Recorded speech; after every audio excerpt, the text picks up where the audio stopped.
sekarang kita mulai pelajaran pada hari ini.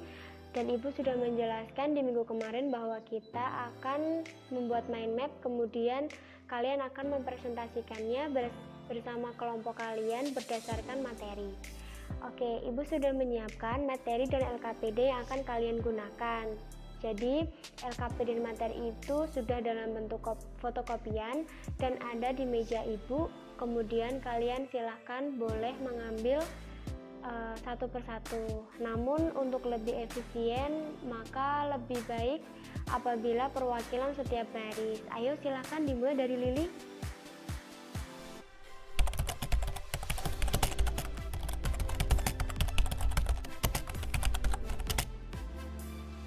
LKPD dan materi ini akan kalian gunakan sebagai sumber untuk membuat mind map. Jadi kalian akan membaca terlebih dahulu materi tersebut, memahami, kemudian kalian membuat mind map bersama teman kelompok kalian, dan yang terakhir adalah kalian akan melakukan presentasi di depan teman-teman kalian. Oke, jadi langsung kita mulai saja ya. Silahkan kalian, tapi sebelum itu sudah mendapatkan semua ya materinya? Oke. Kita mulai, apakah 10 menit cukup untuk memahami bacaan tersebut? Oh, tidak cukup? Baik, 15 menit cukup? Oh ya, oke, 15 menit ya. Ibu akan memberikan waktu kalian 15 menit untuk membaca materi tersebut. Silahkan dimulai.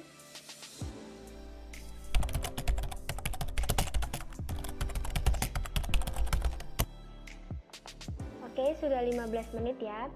Ibu rasa waktunya sudah cukup untuk kalian memahami materi. Kemudian kalian sekarang membuat mind map secara individu yang akan digunakan sebagai acuan untuk membuat mind map nanti bersama teman-teman kalian. Ya, gimana? Oh, oke. Jadi ada teman kalian yang bertanya, mind mapnya digambar di mana? Oke, kalian bisa memanfaatkan lembar kosong seperti ini yang akan kalian gunakan untuk membuat rancangan mind map secara individu.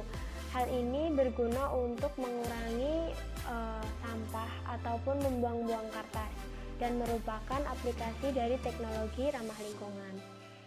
Oke, kalian bisa mulai membuat rancangan konsep mind mapnya. Waktunya 5 menit cukup ya. Oke, kita mulai dari sekarang.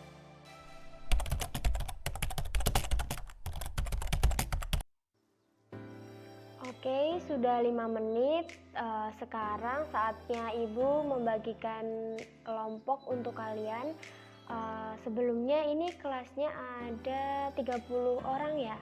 Oke, kalau 30 orang berarti Ibu bagi menjadi 6 kelompok. Jadi masing-masing kelompok terdiri dari 5 anak. Oke ya. Tapi pembagiannya itu lebih baik Ibu yang bagi agar tidak ada yang namanya saya tidak punya teman Bu atau apa. Ibu tidak ingin ada yang seperti itu. Oke, sekarang mulai berhitung. Ya, silahkan dimulai. Oke, sudah dapat kelompok semua kan? Ya, sekarang kalian bergabung bersama teman sekelompoknya. Tapi sebelumnya Ibu akan membagi tempat untuk kalian ya. Biar tertib, kelompok 1 ada di sebelah depan Ibu.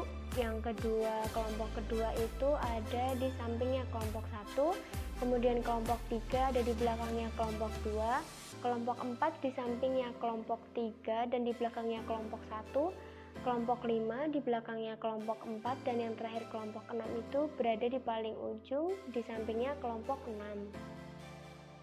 Oke, sekarang kalian boleh mulai diskusi bersama teman-teman kalian. Perwakilan masing-masing kelompok untuk mengambil kertas manila, spidol, dan pensil warna yang sudah Ibu sediakan di meja Ibu di sini. Silahkan untuk mengambil untuk masing-masing kelompok ya.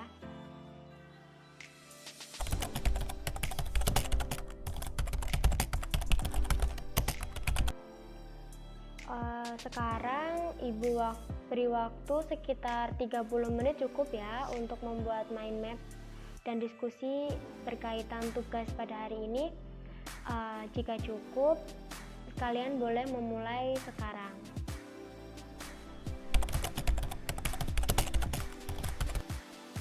Wah, ini punya siapa ini, cantik sekali. Itu punya kelompok 5, warnanya menarik. Oke, Ibu rasa sudah 30 menit untuk kalian sekarang. Mohon perhatikan yang lain ya, jangan mengobrol bersama dengan teman. Oke, sekarang kita mulai presentasi untuk masing-masing kelompok. Siapa yang akan memulai presentasi duluan sebelum Ibu tunjuk? Silahkan acungkan tangan kalian. Oke, kelompok 3 dan kelompok 5 bersedia untuk melakukan presentasi terlebih dulu. Tapi sebelum itu, mau kelompok 3 atau kelompok 5 terlebih dahulu? Baik, kelompok 5 terlebih dahulu ya. Ibu beri waktu kalian semua untuk mempresentasikan hasil diskusi kalian bersama dengan teman sekelompoknya.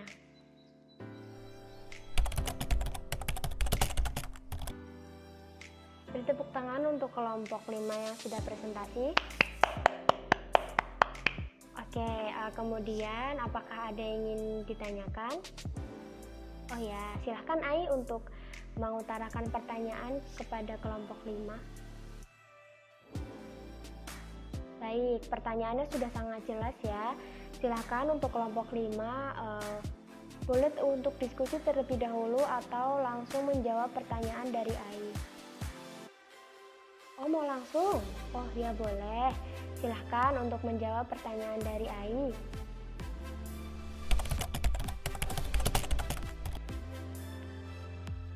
Benar, jawabannya sudah sangat benar ya. Silahkan untuk memulai presentasi kelompok selanjutnya.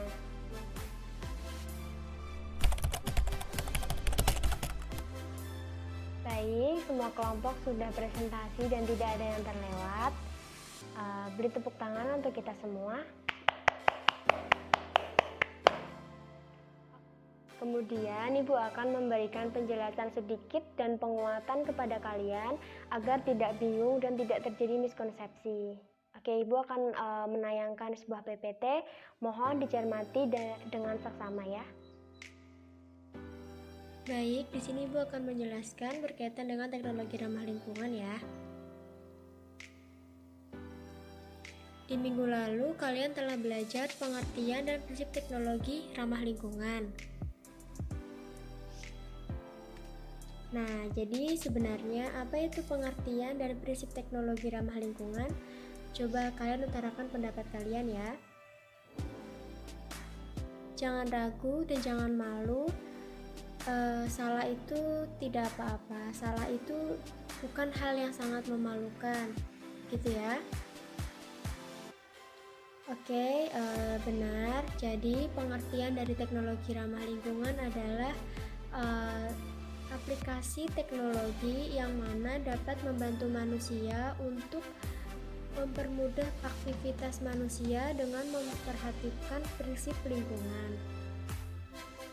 Baik, sekarang prinsip teknologi ramah lingkungan itu apa? Masih ingat? Iya, benar. Jadi, prinsip teknologi ramah lingkungan itu ada dua. Yang pertama, tidak menghasilkan limbah yang berbahaya, dan yang kedua adalah menggunakan sumber daya alam yang dapat diperbarui. Oke, jadi pada hari ini kita akan belajar berkaitan dengan aplikasi teknologi ramah lingkungan. Nah, ini adalah salah satu contoh dari penerapan teknologi ramah lingkungan yang ada di sekitar kita. Salah satunya adalah lampu lalu lintas yang menggunakan tenaga surya, di mana April Solar Cell ini merupakan contoh dari teknologi ramah lingkungan di bidang energi. Kemudian terdapat dampak positif dan dampak negatif berkaitan dengan April Solar Cell. Dampak positifnya adalah menghemat energi listrik, kemudian tidak terpengaruh pemadaman listrik. Sedangkan untuk dampak negatifnya adalah harga yang dibutuhkan untuk mendirikan apel solar cell itu membutuhkan biaya yang relatif mahal. Bahkan biayanya itu bisa mencapai 350 juta. Nah, ini adalah salah satu contoh yang sudah Ibu jelaskan barusan ya. Seperti ini penampakan apel solar cell. Oke, selanjutnya di sini terdapat permasalahan di mana seorang petani menggunakan traktor untuk membajak sawahnya. Padahal traktor ini bisa menimbulkan dampak negatif bagi lingkungan. Nah, untuk mengurangi dampak negatif itu, menurut anak-anak sekalian, solusi seperti apa yang tepat untuk permasalahan tersebut? Ayo, tidak usah malu, silakan mengutarakan pendapatnya. Benar ya, jadi solusi dan dampak negatif dari permasalahan tersebut adalah dampak negatifnya itu karena adanya gas emisi karbon dari penggunaan traktor. Karena biasanya traktor ini bertenaga uap atau biasanya bensin. Kemudian untuk solusinya adalah menggunakan sapi atau kerbau untuk membajak sawah. Oke, ini merupakan contoh penerapan di berbagai bidang yang terdapat 4. Yang pertama itu energi. Di bidang energi itu salah satunya adalah kincir angin. Kemudian lingkungan, salah satu contohnya adalah fitoremediasi. Kemudian bidang transportasi, salah satunya adalah mobil listrik. Dan yang keempat adalah bidang industri, salah satu contohnya adalah biopulping.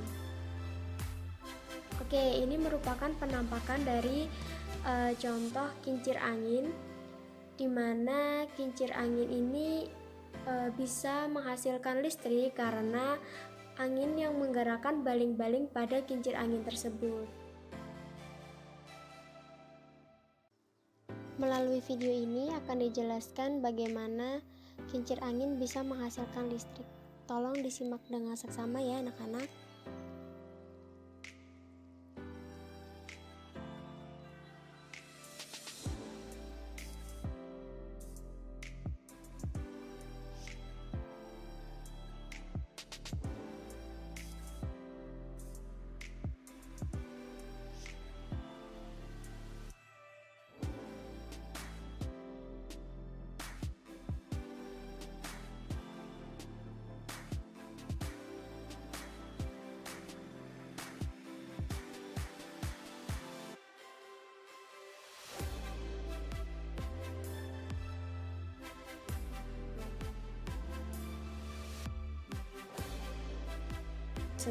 Kemudian pada fitoremediasi, nah ini merupakan tanaman yang bernama lidah mertua, di mana salah satu fungsinya adalah untuk menangani masalah pencemaran lingkungan, terutama pencemaran udara. Contoh lain dari fitoremediasi itu adalah yang pertama tanaman puring, dan yang kedua, nah ini bunga yang sangat cantik ini adalah bunga matahari. Sudah tidak asing ya bagi kalian untuk melihat dua tanaman ini? Baik. Yang selanjutnya adalah di bidang transportasi itu salah satu contohnya mobil listrik, di mana mobil ini sangat ramah lingkungan karena mobil yang menggunakan tenaga listrik dan tidak menghasilkan gas emisi yang berbahaya. Kemudian untuk di bidang industri itu sendiri salah satu contohnya adalah biopulping. Nah, biopulping ini merupakan proses pengolahan pulp dengan bantuan mikroba atau jamur yang melalui proses pelapukan. Oke, ini merupakan rangkaian alat pemurnian sederhana yang telah anak-anak tadi rangkai ya. Jadi kalian sudah paham berkaitan dengan rangkaian alat sederhana ini. Pada dasarnya itu terdapat beberapa komponen agar air yang akan dimurnikan itu menjadi jernih. Yang pertama itu ada ijuk, yang kedua ada pasir halus, yang ketiga ada kelapa atau arang tempurung kelapa, yang keempat ada kerikil, dan yang terakhir itu ada batu. Di sisi lain ada juga yang mengembangkan bahwa rangkaian pemurnian air sederhana ini terdiri atas kerikil, langsung sabut kelapa, kemudian arang, kemudian ijuk, dan yang terakhir itu diberi spons untuk yang terakhir dan menghasilkan air yang jernih gitu. Oke, ini adalah tugas untuk kalian, di mana kalian harus mengumpulkan hasil diskusi kelompok yang sudah tadi kalian lakukan. Dan begitu materi penjelasan dari Ibu. Sekian, semoga bermanfaat untuk kita semua.